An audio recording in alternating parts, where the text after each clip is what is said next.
माँ तुम चिंता मत करो, मैं तो ऐसी लड़की से शादी करूंगा जो तुम्हें बेड से नीचे पानी लेने के लिए भी ना उतरने दे।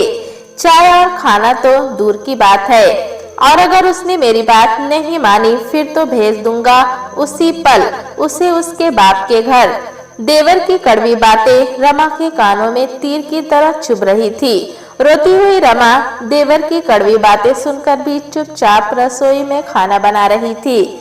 गुनाह सिर्फ इतना था कि उसने अपनी सास को सुबह 7 बजे की चाय 8 बजे बनाकर दी थी। 2 महीने की गर्भवती रमा को इतनी उल्टियां होती, सिर दर्द होता है, उसका एक भी काम करने का मन नहीं होता। गर्भावस्था के शुरुआती महीनों में तो खाना बनाने में सबसे ज्यादा दिक्कत तब होती है जब दाल पकाना होता है। दाल पकाने की सुगंध से ही उसको उल्टियां होने लगती, खाने में भी उसको कोई स्वाद नहीं आता और दिन भर मन अजीब सा बना रहता। लेकिन वो अपने मन की बात किसी से कह भी नहीं पाती थी। रमा के पति अमर उसकी कभी कोई बात नहीं सुनते। अगर रमा कुछ कहने की कोशिश करती तो कहते, देखो रमा, तुम औरतों की फालतू बिना सिर पैर की बातें सुनने का मेरे पास बिल्कुल भी समय नहीं है, इसलिए तुम अभी यहाँ से जाओ और अपनी बात जाकर माँ से कहो। अमर का रूखा व्यवहार और इस तरह की बातें उसका हमेशा ही दिल तोड़ देती, लेकिन शिकायत करे भी तो किससे करे। उसकी सास शीला जी एक औरत और माँ होकर भी उसका दर्द नहीं समझती थी। ऊपर से रही सही कसर देवर राजेश ताने सुना सुना कर और अमर के कान भरकर पूरा कर देता, या यूं कहे कि पुरुष होकर भी राजेश रमा के लिए दूसरी सास की भूमिका निभाता। हर बात और हर काम में रमा को सीख देने आ जाता कि घर की बहुओं को कैसे रहना चाहिए, कैसे सास ससुर और ससुराल वालों की देखभाल और ख्याल करना चाहिए। रमा की ससुराल में एक देवर, 2 शादीशुदा नंदे और सास ससुर थे। पूरे घर में राज सिर्फ देवर का ही चलता। राजेश जैसे कहता उसकी सास शीला जी और वैसा ही करती और कहती, और उनकी कही किसी भी गलत या सही बात को अमर सिर झुकाकर मान भी लेते। रमा ने कई बार कहा, अमर घर की साफ सफाई के लिए एक काम वाली बाई रख लेते, क्योंकि 2 बच्चों के साथ मुझसे पूरा काम नहीं हो पाता।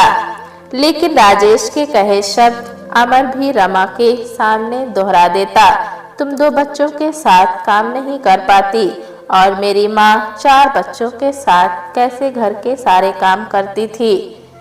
तुम आजकल की औरतों के नाटक बहुत हो गए हैं, जितनी सुविधाएं उतनी तकलीफ रहती है तुम लोगों को।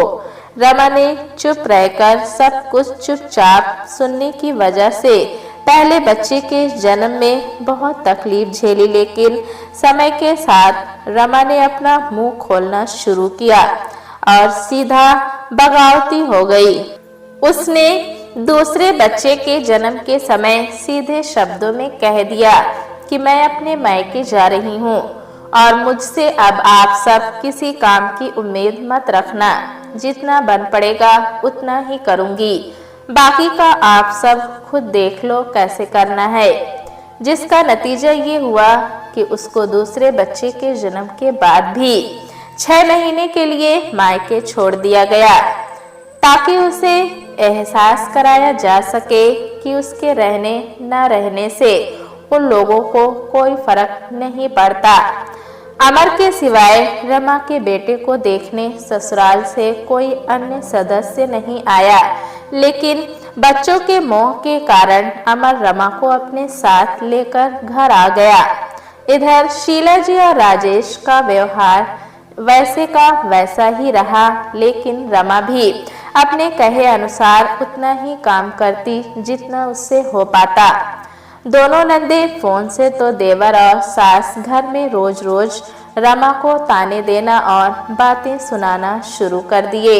वो हर रोज रमा को कभी मायके वालों के नाम पर तो कभी घर के कामकाज और बच्चों की परवरिश को लेकर ताने देते, व्यंग करते रहते।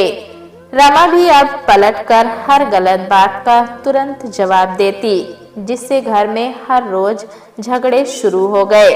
आखिर में झगड़ों से परेशान होकर अमर ने अपना ट्रांसफर दूसरे शहर करा लिया और सबको लेकर वहां चला गया। लेकिन वहां भी वो बात बात में रमा को ये सुनाना नहीं भूलता था कि उसकी वजह से वो अपने परिवार से दूर हो गया। लेकिन रमा को इस बात से कोई फर्क नहीं पड़ता था।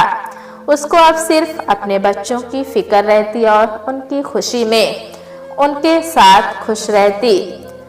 अमर के कहने पर तीज त्योहार पर सास से बस औपचारिक बातचीत हो जाती और वो जैसे ही ताने सुनाने के मूड में होती, रमा काम का बहाना बनाकर फोन रख देती।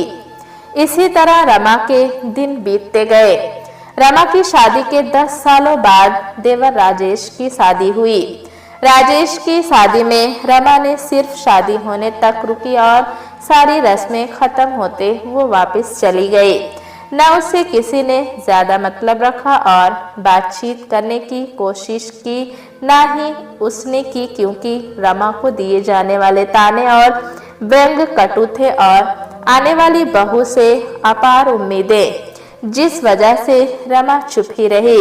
इस बार पूरे 2 साल बाद रमा गर्मी की छुट्टियों में अमर के जिद पर ससुराल आई थी। उसका मन न होते हुए भी वो आई। उसने अमर से पहले ही कहा कि तुम जाओ, मैं अपने मायके चली जाती हूँ। लेकिन अमर नहीं माना। रमा जब ससुराल आई तो देखा पहले से सब कुछ पूरी तरह बदल गया था। राजेश का टिफिन और सुबह की चाय सासू माँ शीला जी खुद खुशी खुशी बना रही थी। रमा की देवरानी आराम से 8 बजे सोकर उठी। 9 बजे काम वाली बाई भी आ गई, जिसने झाड़ू पोछा बर्तन सब किया। दोपहर का खाना रमा ने अकेले ही चुपचाप बनाया। उसके बाद शीला जी ने रमा से शाम की चाय और खाना बनाने के लिए कहा। पहले दिन लगा रमा को कि शायद उसकी देवरानी पूजा की तबीयत ठीक नहीं। उसने अपनी देवरानी से पूछा भी कि क्या हुआ, तबीयत ठीक नहीं है क्या तुम्हारी? लेकिन उसने जवाब में रमा से सिर्फ 2 टूक कहा, नहीं मैं ठीक हूँ, और अपना खाना लेकर अपने कमरे में चली गई। घर और घर के लोगों का बदला हुआ रूप उसे एक तरफ खुशी तो दूसरी तरफ अपने बीते हुए दिनों की तुलना से सोचकर तकलीफ भी दे रहा था। रात में रमा ने सबके लिए टेबल पर खाना लगाया। अमर बैठकर राजेश के आने का इंतजार कर रहा था कि तभी वहां राजेश आ गया, जिसे देखकर अमर ने कहा, बड़ी देर कर दी राजेश, आजा चल खाना खाते हैं, मुझे तो बहुत तेज भूख लगी है। जिसे सुनकर राजेश ने कहा, भैया आप खाना खा लीजिए, मैं पूजा के साथ कमरे में खाऊंगा। इतना कहकर अपना और पूजा का खाना लेकर राजेश अपने कमरे में चला गया। इधर अमर खुद को शर्मिंदा महसूस करने लगा और जैसे ही अमर की नजर रमा से टकराई, अमर ने तुरंत अपनी निगाहें नीची कर ली और बगली झांकने लगे। रमा के चेहरे पर न चाहते हुए भी अमर को देखकर हंसी आ गई। वो मुस्कुराने लगी। खाना खाने के बाद जब रमा सारे काम समेटकर पानी की बोतल लेकर अपने कमरे में जाने लगी, तभी उसके कदम देवर देवरानी के कमरे के बाहर अपना नाम सुनते ठिठक गए। राजेश ने पूजा से कहा, तुम बस आराम करो, अभी 2 महीने हुए हैं। जब तक रमा भाभी हैं, तुम्हें कोई काम करने की चिंता करने की कोई जरूरत नहीं। बस अपना और मेरे होने वाले बच्चे का ख्याल रखो, और कुछ बाहर से खाने का मन करे तो बोल देना, मैं बाहर से लेता आऊंगा। लेकिन जब 2 महीने की छुट्टियों के बाद भाभी चली जाएंगी, तब कैसे होगा काम? मेरे तो अभी से पाँव और सिर दोनों में ही दर्द हो रहा है, आगे क्या होगा? क्या पाँव दर्द हो रहे हैं? तुमने पहले क्यों नहीं बोला? लाओ दो मुझे, मैं दबा देता हूँ।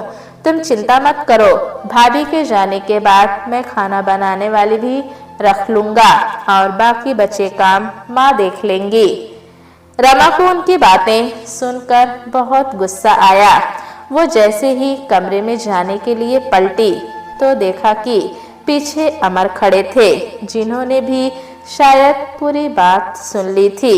दोनों की निगाहें टकराई और दोनों साथ में ही बोल पड़े, वो मैं पानी ला रही थी, वो मैं पानी लेने आया था। तभी रमा ने पानी का बोतल अमर की तरफ बढ़ा दिया। देवर देवरानी की बातें सुनकर रमा को अपने पुराने दिन याद आ गए, जिसे सोचकर उसकी आंखों के कोर गीले हो गए। उसकी आंखों से नींद गायब हो गई थी।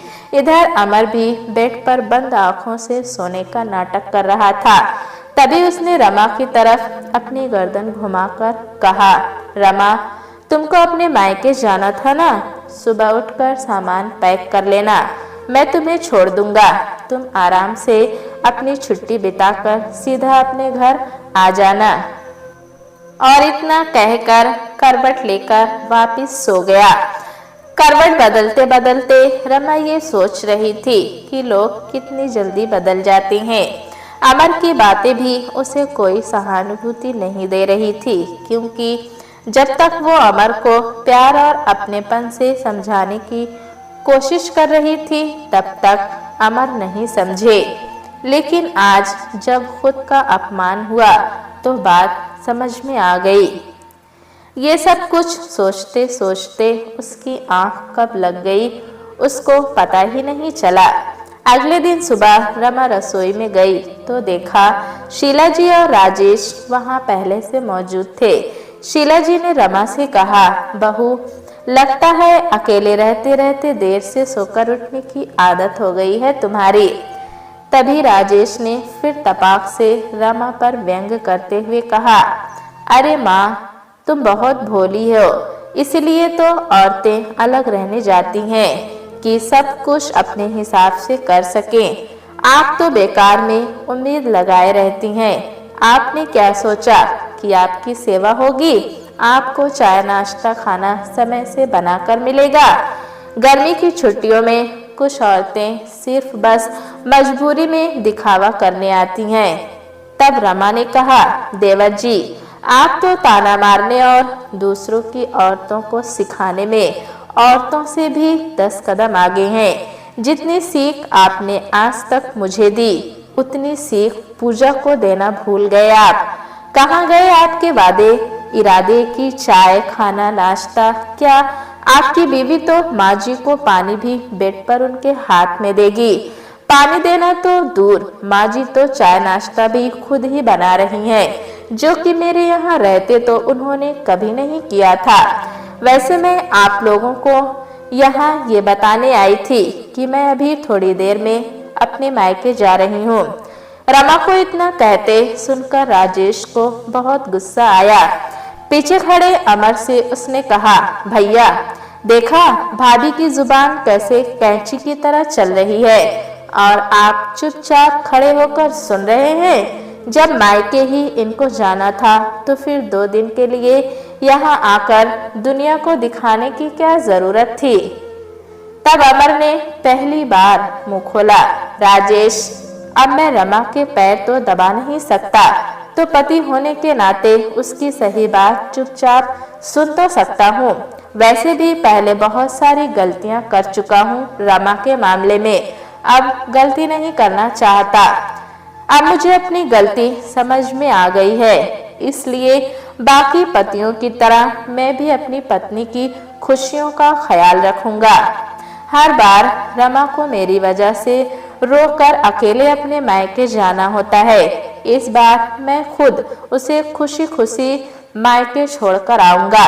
इतना कहकर अमर ने रमा की तरफ देखा और उसका हाथ पकड़कर अपने साथ लेकर कमरे में सामान पैकिंग करने चला गया। इधर राजेश ने अमर की बात सुनते मुंह बना लिया, क्योंकि उसको पता हो गया था कि रमा और अमर दोनों ने ही रात की उसकी कही सारी बातें सुन ली है। प्यारे दोस्तों, कहानी कैसी लगी हमें कमेंट में ज़रूर बताएं। चैनल पे नए हैं तो एक लाइक और सब्सक्राइब करना ना भूलें।